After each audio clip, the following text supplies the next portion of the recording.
Alors, nous sommes arrivés d'Af Pehe de Bava Kama Pehe pour le mercredi 20 Kaf Menachem Av, donc 20 Menachem Av. Mais il nous restait quand même les 11 dernières lignes de la page précédente, Pédal Amud Bet, 2 points. Tsad Kevao Beshapod Bemasmer, on a dit dans la Mishnah, donc c'est comment on évalue la souffrance. Si quelqu'un il a brûlé le prochain avec une broche ou avec un clou. Via l'Agmara nous dit c'est-à-dire la souffrance on la paye même s'il n'y a pas de donc de blessure, de dommage. Alors l'Agmara dit maintenant, c'est qui le Tana qui a dit cela? Amar Rava ben Azayhi, l'auteur c'est Ben Azay qui a dit comme cela. Et il nous amène cette boîte à Détania. Rabbi dit comme ça. Kiviya Nimra Tehila. Ben Azay Omer Habbura Nimra Tehila. Alors le pasuk qui dit Kiviya Tahat Kiviya, Pesa Tahat Pasa, Habbura Tahat Habbura.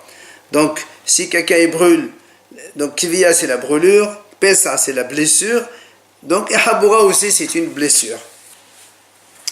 Maintenant Rabbi dit comme ça, Kiviya c'est marqué dans le pasuk en premier. Ben Azay dit non, Habbura c'est marqué en premier. Alors évidemment, on pose la question, c'est quoi cette mahlok? Tout le monde voit dans le pasuk, Kiviya c'est en premier. Mais Maïkam et Farlé, c'est quoi la mahlok? Rabbi dit comme ça. Kiviya, Dilet Bahavoda Mashma. Quand la Torah dit Kiviya toute seule, ça veut dire même s'il n'y a pas de blessure, il faut payer. Katabda Hamana Habbura.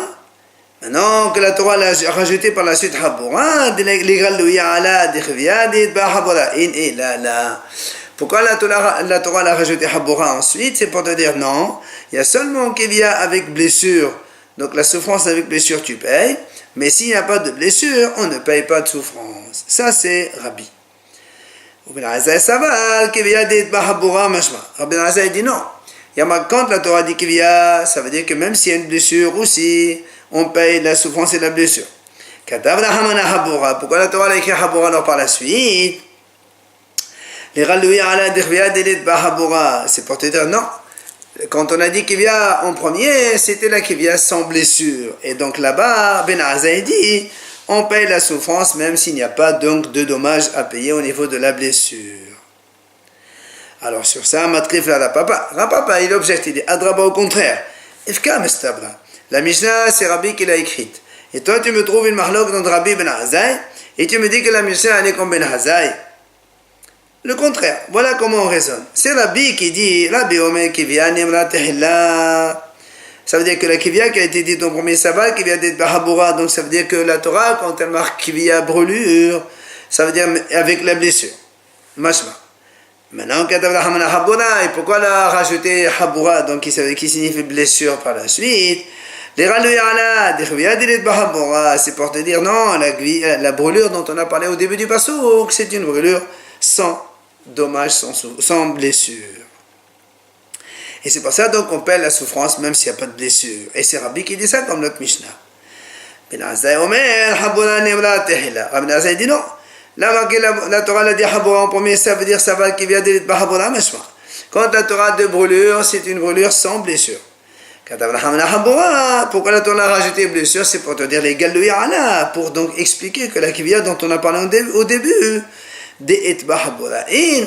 s'il y a une blessure, on paye. S'il n'y a pas de blessure, on ne paye pas.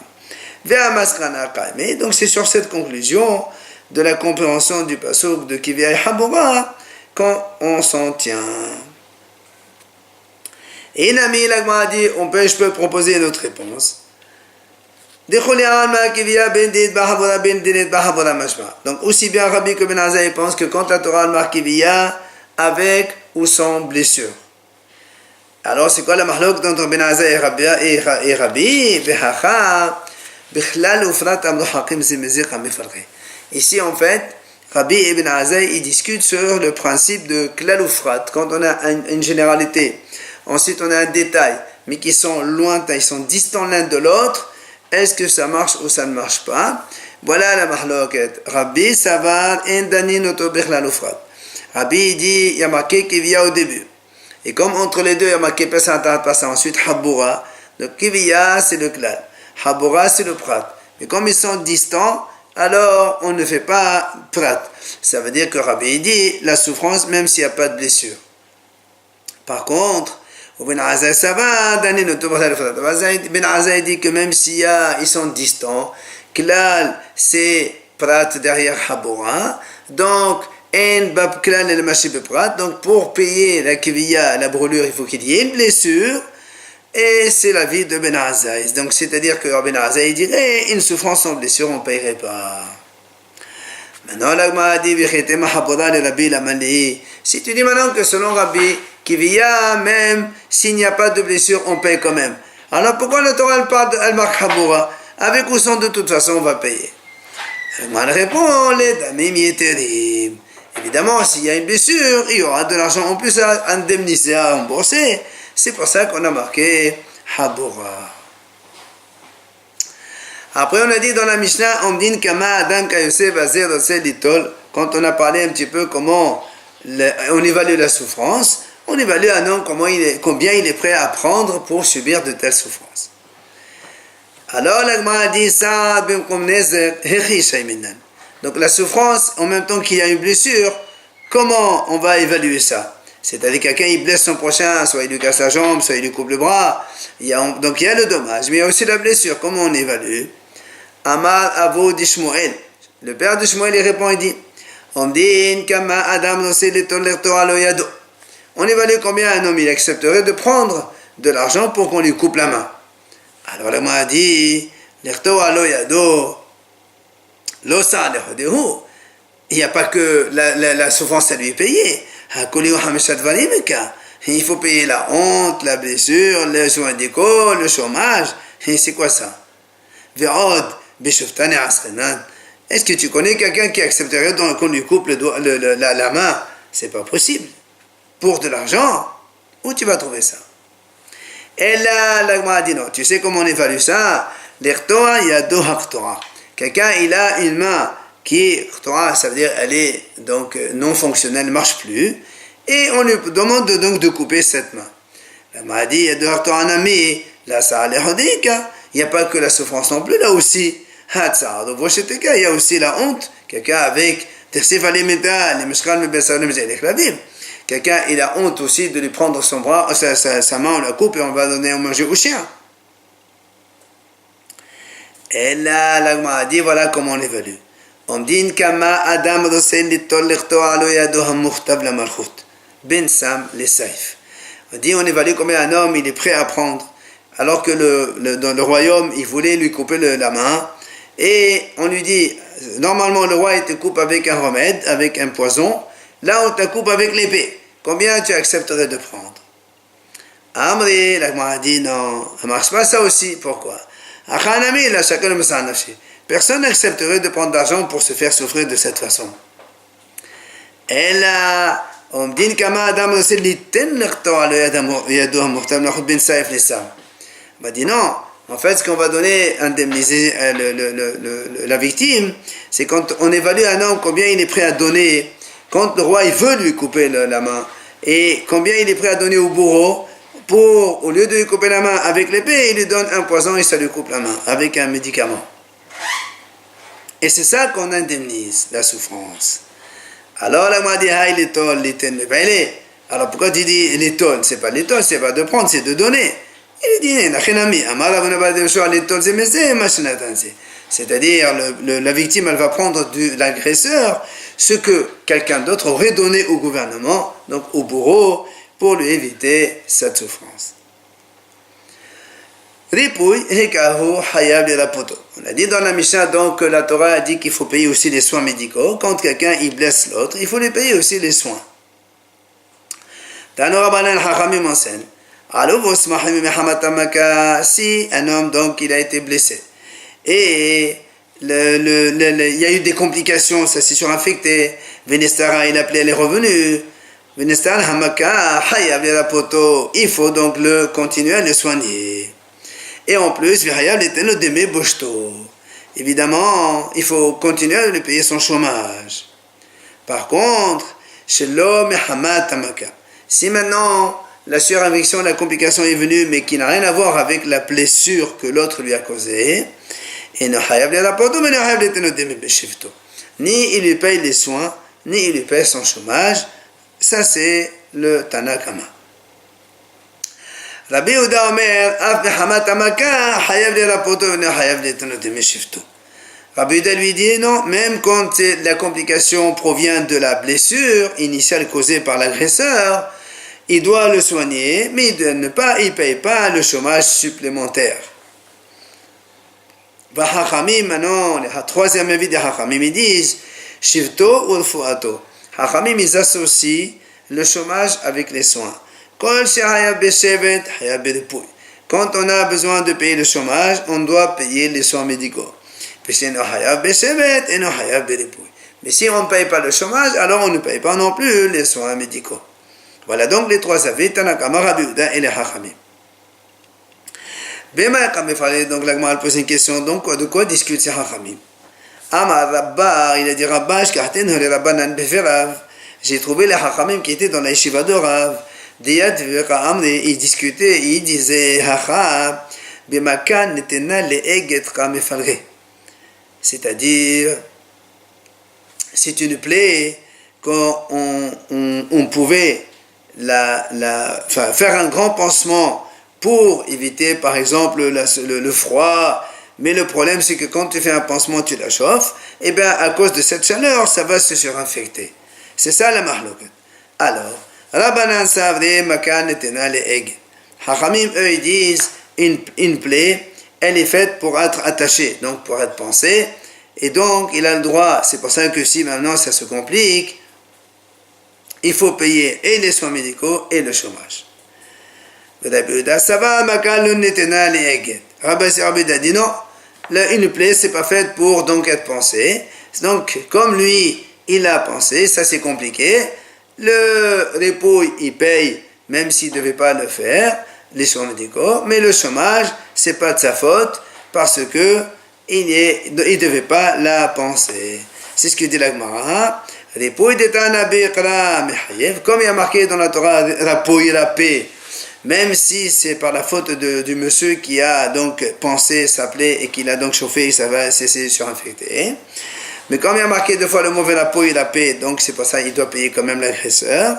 Mais Shevet de la Tana Betra, mais Shevet il y a marqué l'archivto iten, une seule fois il y a marqué la Mehayev, il n'est pas Hayev. Voilà ce que se disaient les Haramim entre eux. Et vient Rabba il dit Va'amin al-hu ana. Et moi je leur ai dit Imaka le netale eget reponame la mehayev. Je leur ai dit c'est pas possible. Si la plaie ne devait pas être pensée, ben, si le monsieur il a pensé, il n'a pas payé les soins médicaux. C'est pas de sa faute. Si l'autre il fait des bêtises, il n'a qu'à subir lui-même. Ella de chole alma. Comment Rabba il propose? Kole alma maka netanal eget velo netanal eget yetera. Il dit en fait tout le monde pense que c'est vrai qu'une plaie, elle est faite pour être pansée, donc faire un pansement. Mais c'est-à-dire, il ne faut pas faire trop de pansements, donc la réchauffer trop et après ça va s'infecter. Et c'est là où on va discuter les avis. Rabbi Yehuda Sava, comme il ne fallait pas donc la penser plusieurs fois,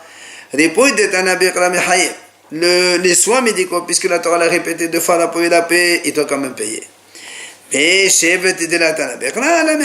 le shevet, le chômage, comme la Torah l'a pas répété, il ne paye pas. Ça c'est Rabbi Yehuda. Les Rabbanan savent, les Hachamim ils disent non.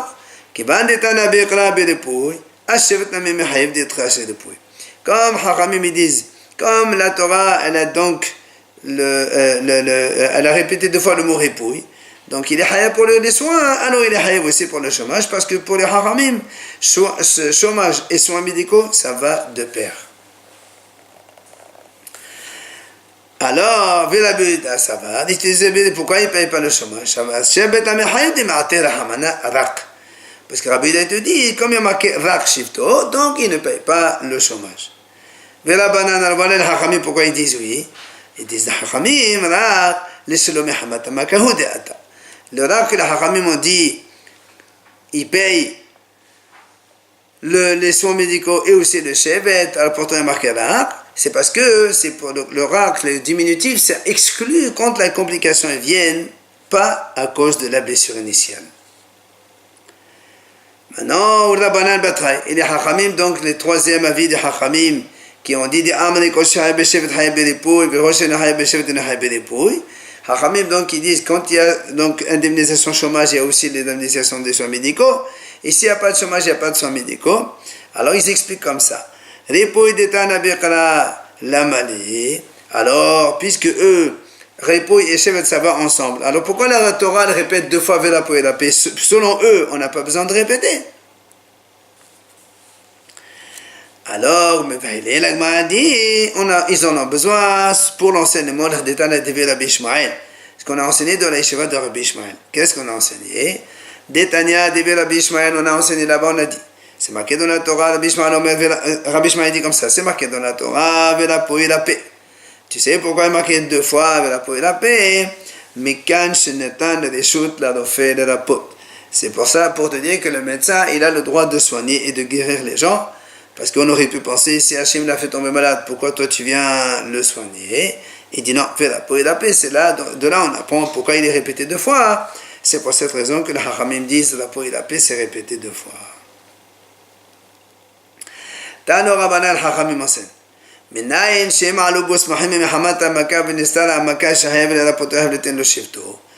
on sait que s'il y a eu des surinfections, des complications de la blessure, et la blessure elle est revenue, qu'il faut donc le payer donc pour les soins médicaux et aussi le chômage.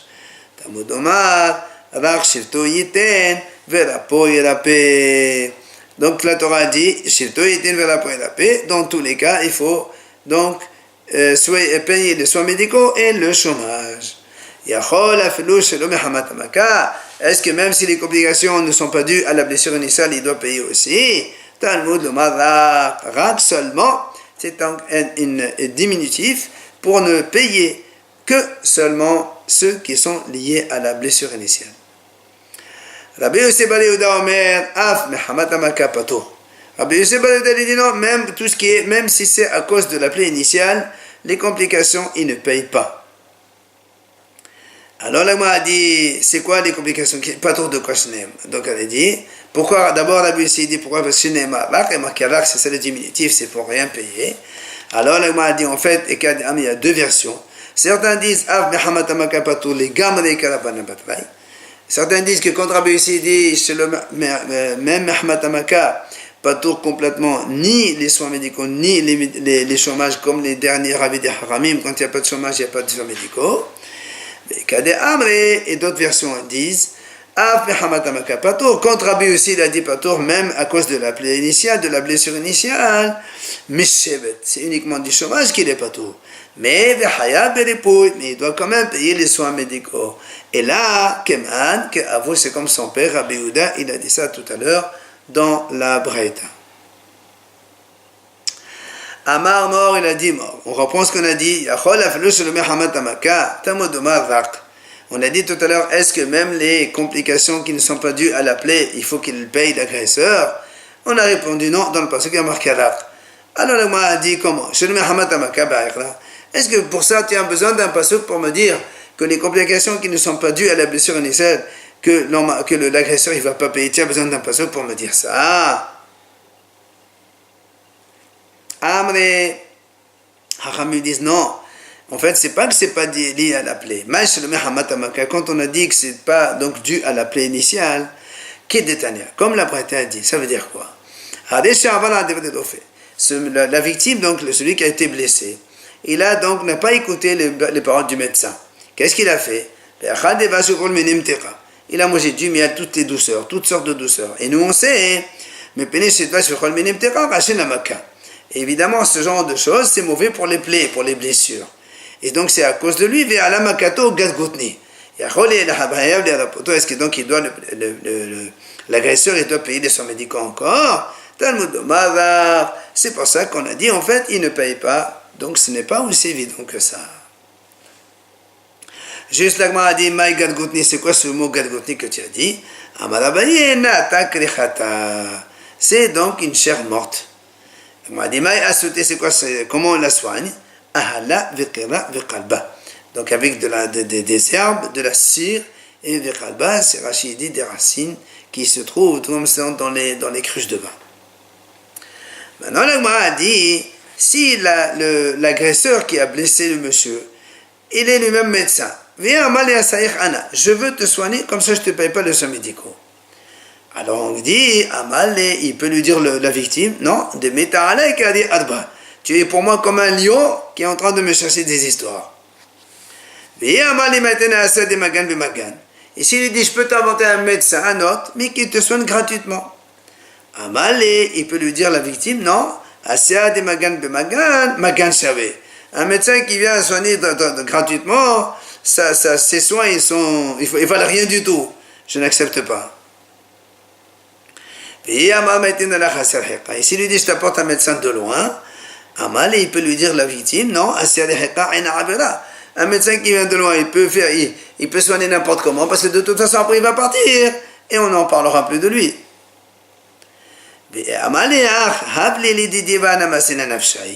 Et si maintenant la victime a dit à l'agresseur, donne-moi l'argent, et moi je m'occupe de me soigner. L'agresseur, il peut lui dire, non, après tu vas faire n'importe quoi, et tu vas prendre beaucoup d'argent. Et s'il lui dit, non, donne-moi un forfait, tant. C'est a fortiori que si je te donne une somme forfaitaire fixe, toi tu vas faire n'importe quoi et tu vas avoir donc des complications. Et comme je ne peux pas te rajouter, après les gens ils vont me qualifier d'un taureau en corneau, c'est-à-dire quelqu'un qui fait du mal aux autres. Donc il refuse. Tana l'Agmara l'enseigne. Tout ce qu'on a dit, la honte, les souffrances, les soins médicaux et le chômage, on les paye bimkom nezer. C'est-à-dire, même si on paye la blessure, on paye aussi toutes ces choses avec. Menani Menelagma dit d'où on apprend cela. Amad Avzavid, M. Mehderava. Razavid répond au nom de Rabbi, dit Amad Kala Pesa Tahat Pasa. C'est marqué dans la Torah Pesa Tahat Pasa. Pourquoi la Torah marque Pesa Tahat Pasa? Puisqu'il en plus, eh bien, les ten Saad bimkom nezer. C'est pour dire justement, tu vas donner de la blessure. Même si on a déjà payé donc le dommage de la blessure, eh bien il faut rajouter Pesa, c'est-à-dire la souffrance. Alors la Gemara dit, mais comment? Ce mot, cette phrase Pesa Tahat Pasa, on a déjà utilisé avant pour dire qu'on inclut les dommages causés, que ce soit involontaire, volontaire, par cas de force majeure ou pas, dans tous les cas il faut payer les dommages. Donc, comment tu dis que c'est quatre choses qu'il faut payer aussi en dehors, en plus de la blessure? Alors il dit non, c'est vrai. On a utilisé pour apprendre que dans tous les cas, volontaire ou pas, on doit payer. Imken, si c'est comme ça seulement. Pourquoi la Torah n'a pas écrit Pesa Bepesa? On apprend un seul enseignement, mais comme il y a marqué Pesa Tahat Pasa, on apprend les deux enseignements, aussi bien que même involontaire, il faut qu'il paye, et l'enseignement de chez nous aujourd'hui, qu'on paye toutes les quatre choses en plus de la blessure. Là, papa, papa, il dit, Amar Kana Velapo il a payé, l'éternel des fois, comme Nézer. Si la Torah dit Velapo il a payé, ça veut dire c'est pour payer les soins médicaux, même si on a déjà payer la blessure. Alors la Gemara a dit, mais non, cette phrase-là, on l'a déjà utilisée pour l'enseignement de Rabbi Ishmael.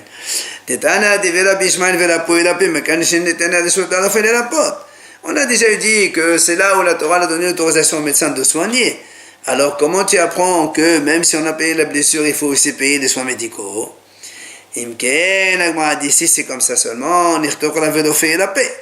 Vélofé et la paix. Si c'est que pour le médecin, la Torah a dit marqué vélofé et la paix. Si la Torah écrit la peau c'est les soins, c'est pas le médecin. Et donc, on apprend que même quand on a payé la blessure, il faut payer aussi les soins médicaux. Alors, la Gemara dit mais pourtant on a déjà dit précédemment, que la Torah a dit la peau et la paix, c'est pour te dire que si il se surinfecte, il se complique, il doit payer même après une deuxième fois, parce qu'il y a marqué 2 fois répété dans le passouk. La dit, la peau, il a payé la paix, mais il la peau et la paix, je m'amène, la dit, si c'est ça, pourquoi la Torah, elle répète pas les mots identiquement, ou bien la peau, il a payé la paix. Là, on aurait appris ce que tu dis. Mais maintenant qu'on dit la peau et la paix, on apprend donc les deux. Que aussi bien qu'il faut indemniser même 2 fois s'il y a une surinfection, une complication, mais aussi on apprend que la tsufa, il faut la donner même même quand on a déjà payé la blessure, on paye aussi les soins médicaux. Alors, la Gemara a dit, si on dit qu'on donne ça en plus de la blessure, ça veut dire qu'il y a des cas où on doit payer les soins médicaux, ou les souffrances, ou le chômage, même s'il n'y a pas de blessure.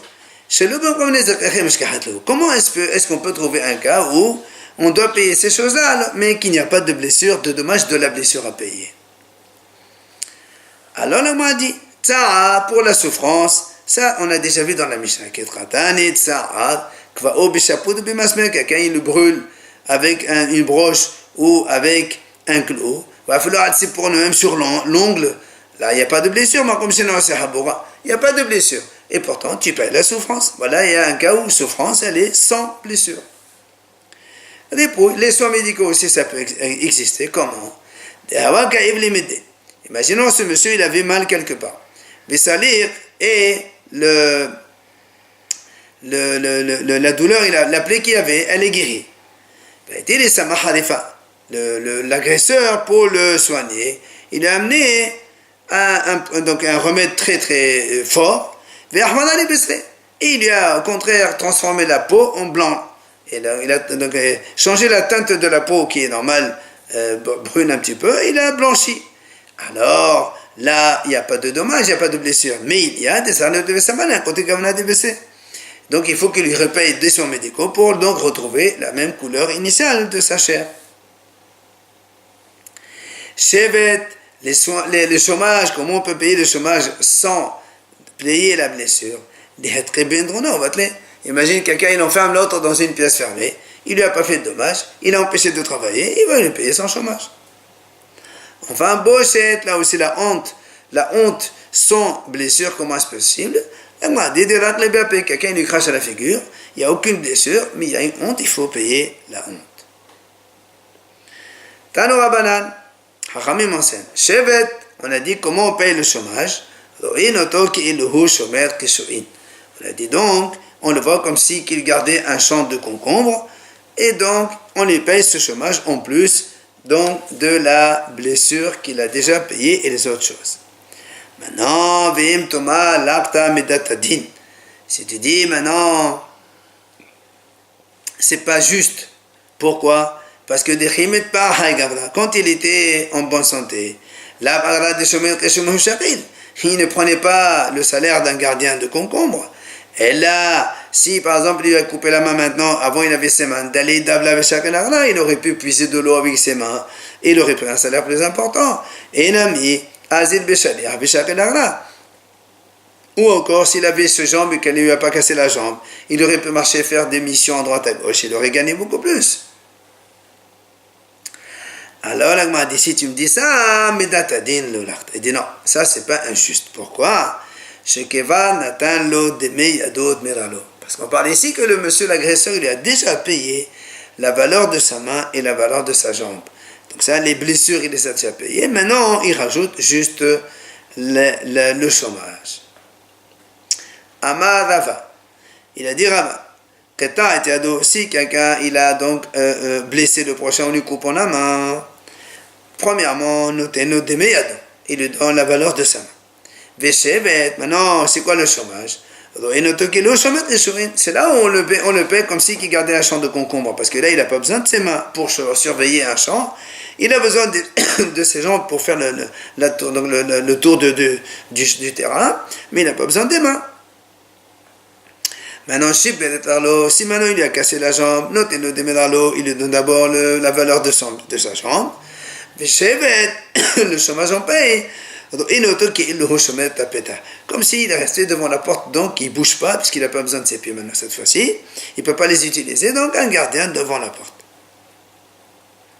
C'est Maïtraino, si maintenant il lui a aveuglé un œil, notez-le demedralo, il va lui donner le prix de son œil. Et le chômage,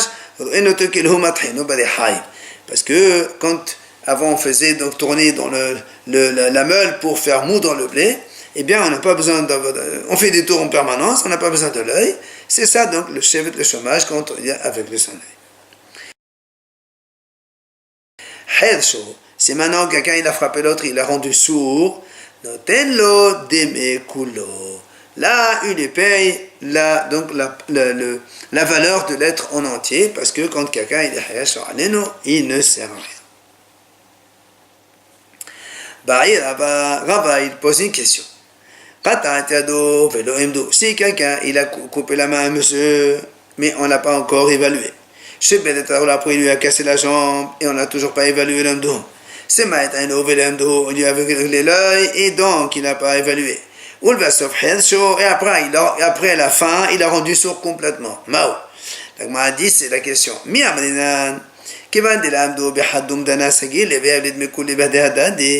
Puisque on n'a pas évalué après chaque dommage, blessure qu'il a subi, mais on l'a évalué qu'à la fin, donc il va lui donner le prix total de la personne, ça suffit.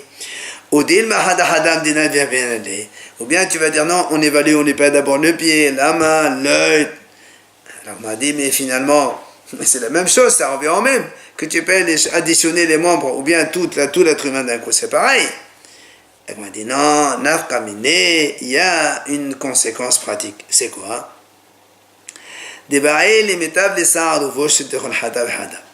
Est-ce qu'il faut lui donner la souffrance et la honte pour chaque membre ou pas? Elle m'a dit, c'est vrai. On ne va pas payer la blessure de chaque membre, les soins médicaux de chaque membre et le chômage de chaque membre parce que puisqu'il a donné la valeur totale de l'être de la personne, c'est comme si qu'il a tué, il a donné donc la valeur de toute sa personne. Ça, on ne discute pas. La question est Sa'ad ou Voshet, Mihat, la souffrance et la honte. Est-ce que est-ce qu'il va payer à chaque fois quand il a coupé la main, il y a souffrance plus honte, après le pied, la souffrance et la honte, après l'œil, etc., etc. Pour chacun. Oui, et si maintenant tu me dis puisque le Bédine ne l'a pas encore évalué, donc il a payé donc à la fin en une fois. La question je pose, si maintenant, imaginons que le Bédine il a évalué après la main, après il a évalué après la jambe, après l'œil, etc. Mais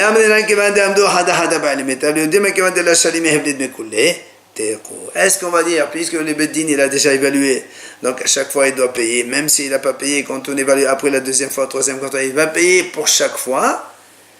Ou bien on va dire non, puisque à la fin il va payer la totalité de l'être, de la personne donc il a blessé, alors il ne paye qu'une seule fois. C'est quoi la réponse? Il n'y a pas de réponse.